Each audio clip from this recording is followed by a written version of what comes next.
about the sounds of any cars or sort of lorries going by. We had to keep the windows open because of ventilation, because it's a requirement, so apologies. So I hope you can still slightly hear us if any of the cars do go by. Other than that, I hope you benefit a lot from this video and get a lot of insight into what interviews are like at Oxford. But yeah, let me stop blabbing and yeah, enjoy the video. Hello, bonjour, ciao, and welcome back to my channel. I'm Tolu and I'm a second year medical student at Oxford, and as you can see, I'm not by myself. This is my tutor, Professor Simon Butt, who I managed to persuade to actually come on my channel and talk a bit about Oxford and the interview process, as it's very much nearby. When are interviews actually? Like, we've got 2 weeks. 2 weeks. So I thought it'd be nice to hear from the man himself about how interviews go down at Keble, because he is the head of admissions for medicine and biomedical sciences at my college, and he's also our director of study. So he's an important man. So I thought it'd be better to hear it from him than from me, because it'll be probably a bit more believable. I can't believe we're actually doing this, but anyway, I have some questions for him on my phone that he'll answer, and then I think at the end we may actually talk about my own interviews. Yes. Yeah, we'll see when we get there, because I'm not sure. But anyway, the first question for you, Simon, is what do you look for in applicants? I guess the major thing is enthusiasm. Okay. Right. It's, you know, I think one thing to immediately think about is that we're interviewing our future, essentially. So we want people that we engage with, that are fun to teach, that will respond to our teaching. So, I mean, it's, you know, so it's essentially enthusiasm. You know, if you bring it and you're like, okay, you know, I'm really passionate about medicine, about science, I think that is a major thing. Okay. I'd say the second thing is insight. You know, when we're asking you questions during the interview, if you say something that makes us just sort of sit up and go, hey, that's pretty cool. You know, that's something that we can lead with. I think that's really important as well. Okay. Definitely. And I think, as a continuation of that, what would you say out of those things is the best way to impress you or the other tutors during an interview? Without doubt, the enthusiasm. Okay. Right? If I flip that, I think it maybe will surprise you, maybe surprise the people who are watching. You know, some candidates come in and they seem bored by the process. Okay. Right? Completely disengaged. And I think that's a bit of a shock, because you're like, okay, this is half an hour, it's a half-hour interview. Yeah. Give us your best, show us your best, essentially. And some people just come in and just like, maybe it's the nerves. Mm-hmm. I think that obviously plays a part with some candidates, but it's getting over the nerves, showing your best. And I think then immediately the tutors are sort of sitting up and going, okay, we're engaging with this person. And ultimately, I think as a candidate, when you walk out, you want to feel like, hey, that was a great conversation about science, about medicine. And if you walk out feeling that, we're probably sitting in the room going, hey, that was a great conversation about medicine, about science. Okay. And at that moment, it's been a success. And, you know, the tutors will be making their notes and probably scoring you quite highly. Okay, but in, because you mentioned about people probably being nervous and coming across as quite like bored, how do you try and put people at ease during an interview? Because I know when I did mine, Sure. We had like our meeting before interviews even began, and you're like, oh hey, this is us. But how else would you try and sort of reassure the interviewee about the process? Yeah, I mean, that's a great point. I think that's why we have that initial meeting. And you know, I guess we might talk about this later. I think one of the great shames about doing it online this year is that we won't have that initial meeting. Probably what I'm going to do, and you know, I've got 2 weeks to do this, so I'm not panicking, is send out a letter that sort of encapsulates what we would ordinarily do now. But if you remember the meeting, it's me basically saying, hey, look, we're human beings. Yeah, right? I remember that. You know, we're just normal human beings. And I think, you know, it's quite light-hearted at that moment.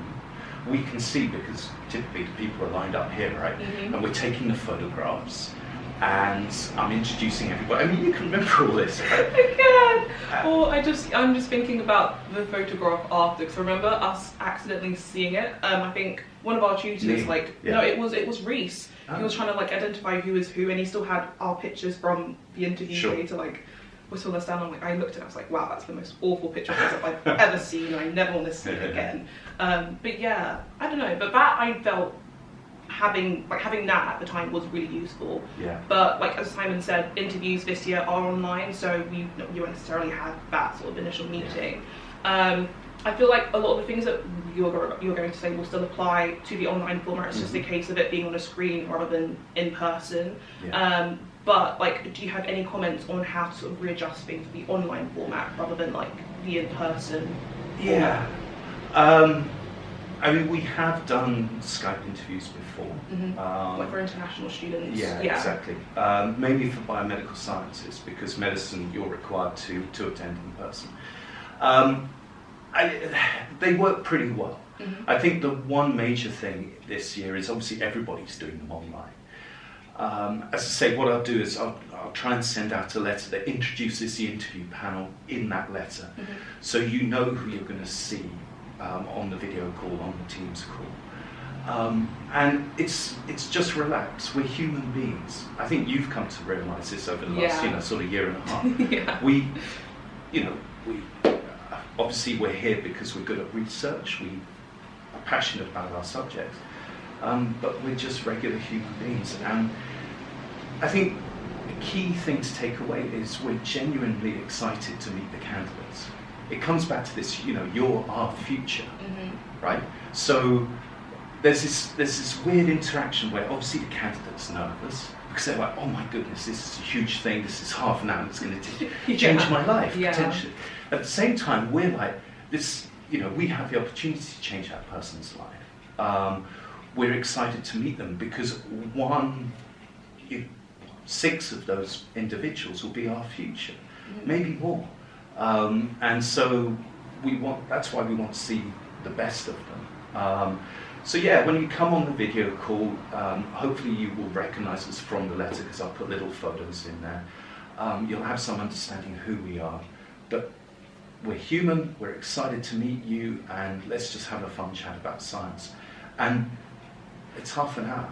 Yeah. It can't be that painful. It does go by really quickly when you realise it, so it's not as sort of bad as you think when you're actually in the interview. It does fly by really, really quickly. But like in regards to the actual interview itself and how you said you were focusing on, you said that you are not focused on research, but I'm trying to like phrase it in a way. How do you actually select your interview questions, and is it in relation to your field of work? Yes and no.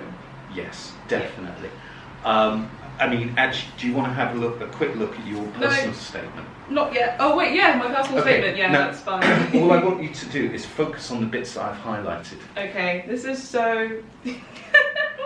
Okay, so I said through work experience with a professor of developmental neurobiology and of experimental psychology in Oxford. That's the first bit, and you've annotated someone. The person who it was. Yeah. And then I spoke about some like voluntary work I did. So I used to volunteer with a lady in my local neighbourhood and befriended her. She was a stroke survivor. So I said she's a stroke survivor with right-sided hemiparesis and aphasia. And then the last bit, having learned that aberrant brain activity could be repaired because of neuroplasticity.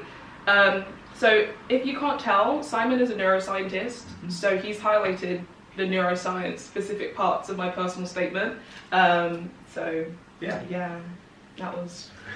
That could have been strategic. I won't say. Maybe I did a bit of research tutors beforehand, but I at the time was really interested in neuroscience. I still am now, so I wanted to sort of highlight that focus in my personal statement. Right. So, and as you'll recall from the interview, I typically lead off. Yeah.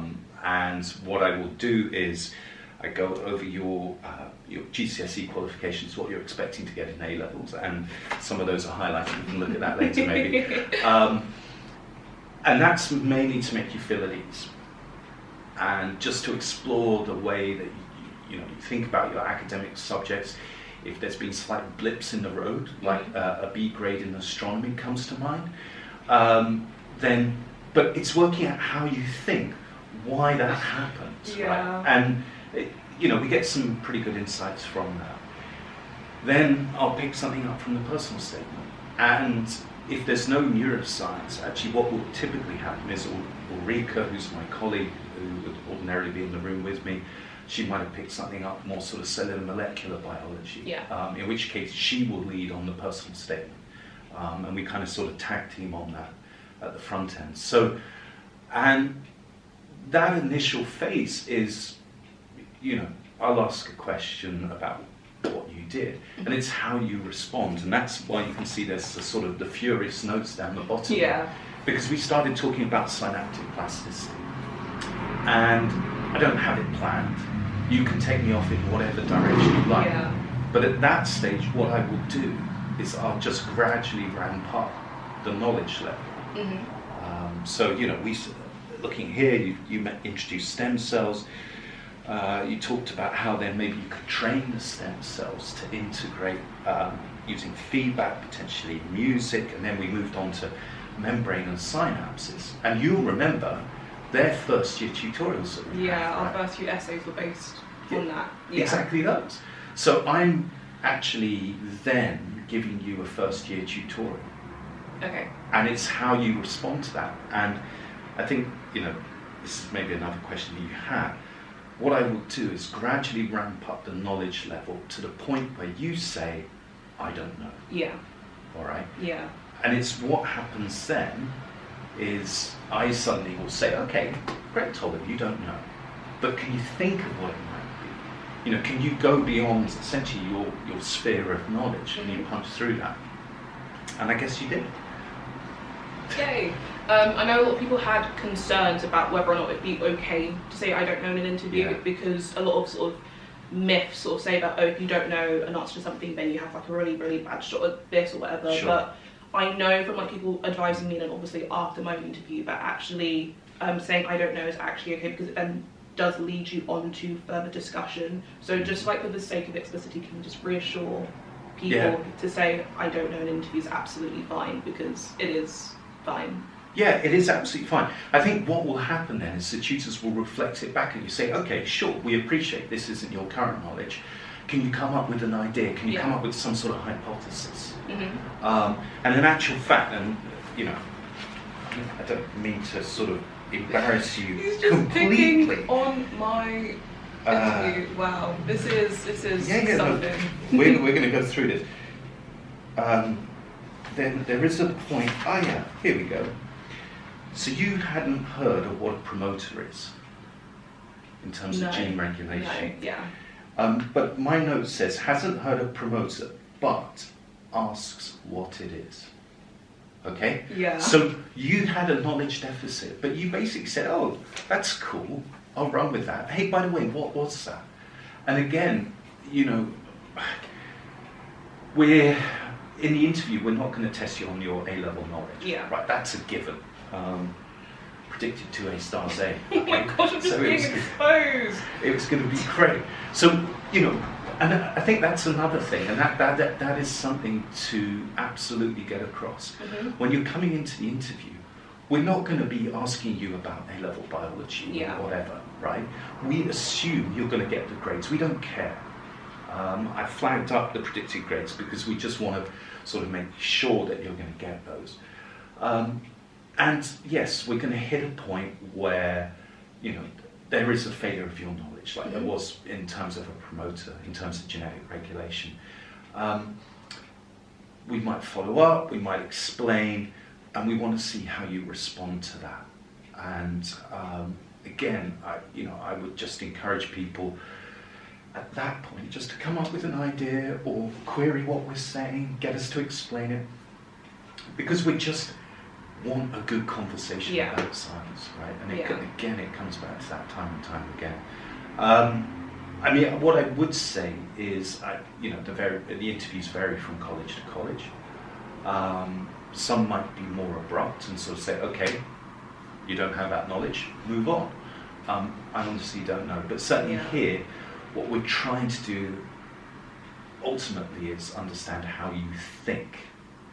Because if we believe we can work with that person with the way that they think, then that really is, I think, positive. And how does someone make it clear to you what they're thinking?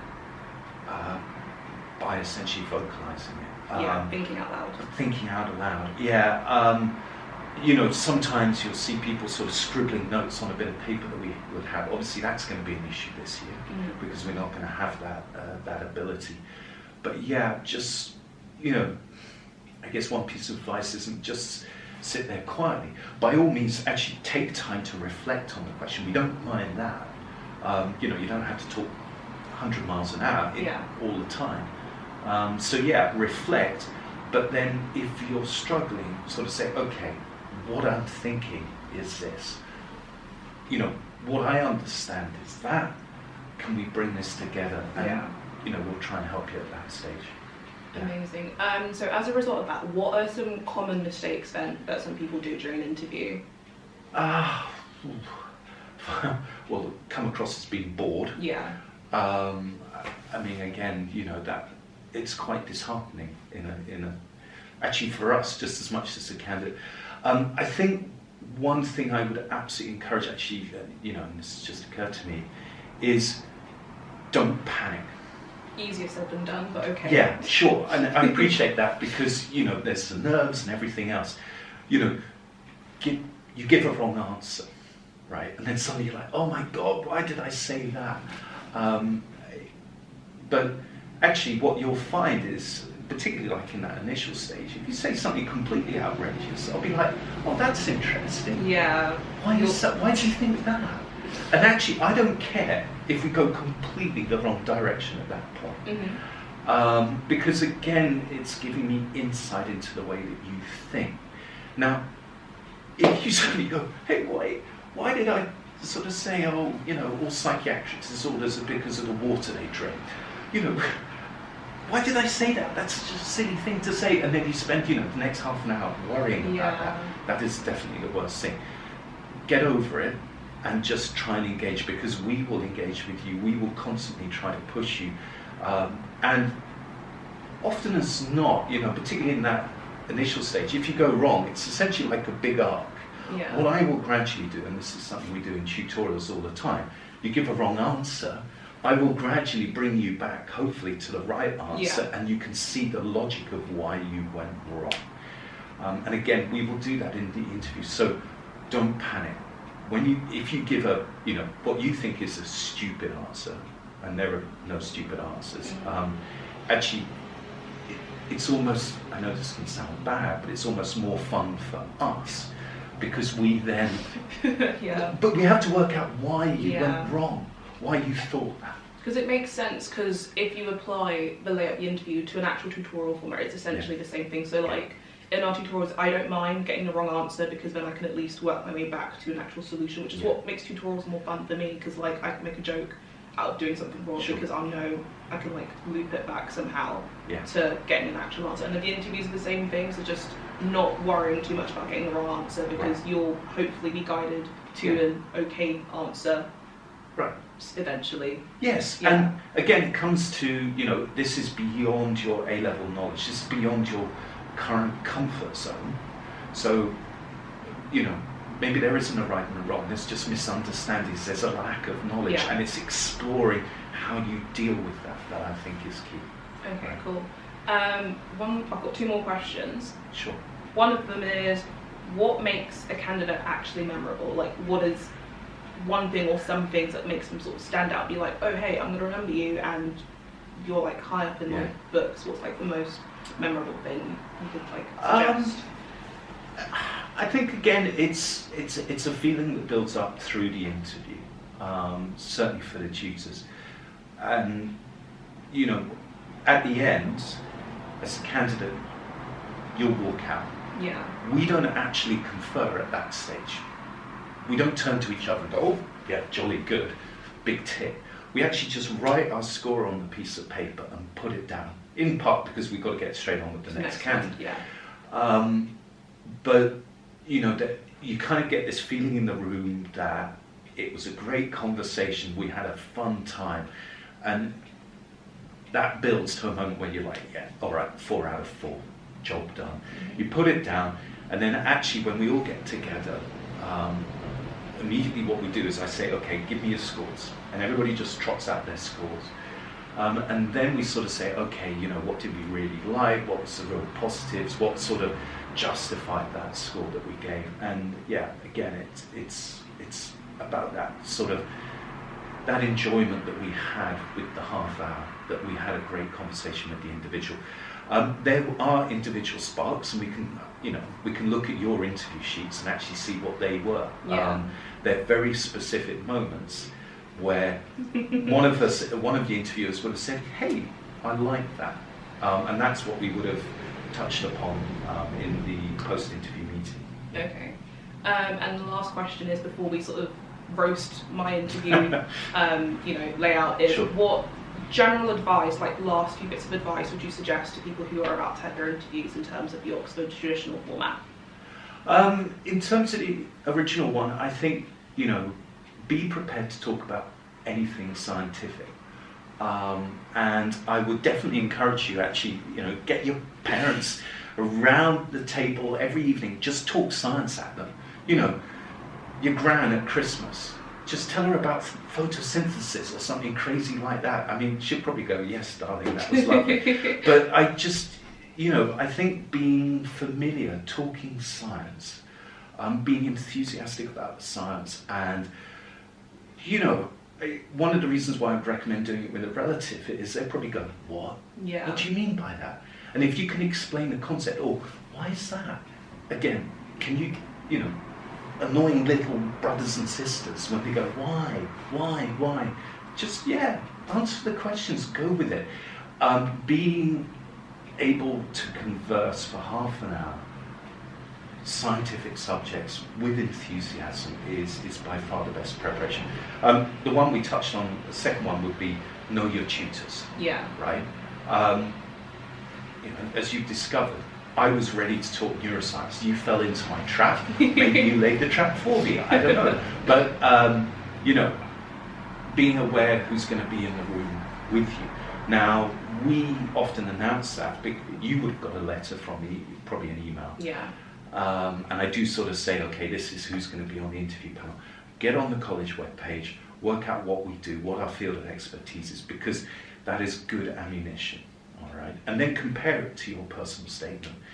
Sort of line up, have I got any neuroscience in here? Have I got any cellular and molecular biology? Have you got any cardiology, for example? I didn't even, I did in my personal statement mention cardiology Sure. briefly, but I didn't know that one of the tutors was a cardiologist, so that was an advantage, I guess. So that was lucky. But I knew that you were a neuroscientist, Sure. So I just wanted to add it in there. Get it in there. Yeah. And I think, and that touches on maybe on the third major thing, which is do know your personal statement. Yeah. Okay, you can't prepare for the problem that we will give you, the problems that we give you in the moment. Mm-hmm. Okay, beyond just sort of that general enthusiasm for science. But if there's any terminology, any books you've read, anything that you mention in your personal statement, and you don't know what it is, you'll be called out on it. You will be caught out. Yeah. And it's, well, let's just say it's embarrassing, right? Because, well, no, but if you say, you've read Oliver Sacks, the man who mistook his wife for a hat. Very cliche book. Very cliche book. But I know every chapter. I've read it many times. And immediately I'll be like, "Oh, what's your favourite chapter?" And then if you're like, I don't have one in particular. And they go, "Okay, just pick any one then." Mine would have been The Disembodied Lady. Yeah. That's the only chapter I can remember right now, I can't lie. But The Disembodied Lady was an interesting chapter. It was. You can assume from, the feeling. I can't remember what was actually in it now. It's been a while since I've read the book. Yeah. And it's very relevant to what I teach in the second year medicine courses, you'll be aware, darling. Because it's that sort of absence of proprioception. Yeah. Isn't that cool? Yeah. I think just be, again, that's something they can do in advance. Yeah. Just read through your personal statement, be prepared to answer any questions on it, know who the tutors are, and be enthusiastic, and then it's going to be brilliant. Okay. Do you want to have a look at this? I don't really, but I feel like I should anyway. Okay. You thought you're gonna see the breakdown of my interviews. You will, but not in this video. I'm gonna break this into two parts. So keep an eye out for the next one to see the breakdown of what my actual interviews were like when I did them 2 years ago. But for now, thank you so much for watching this video, and I hope you gained some insight into what it's like to have medicine interviews at Oxford, and specifically my college. But a lot of the things that we discussed will overlap other colleges as well, and just the general traditional interviews as well. So hopefully that's helped. And yeah, thank you for watching this video, and I'll see you in the next one. Bye.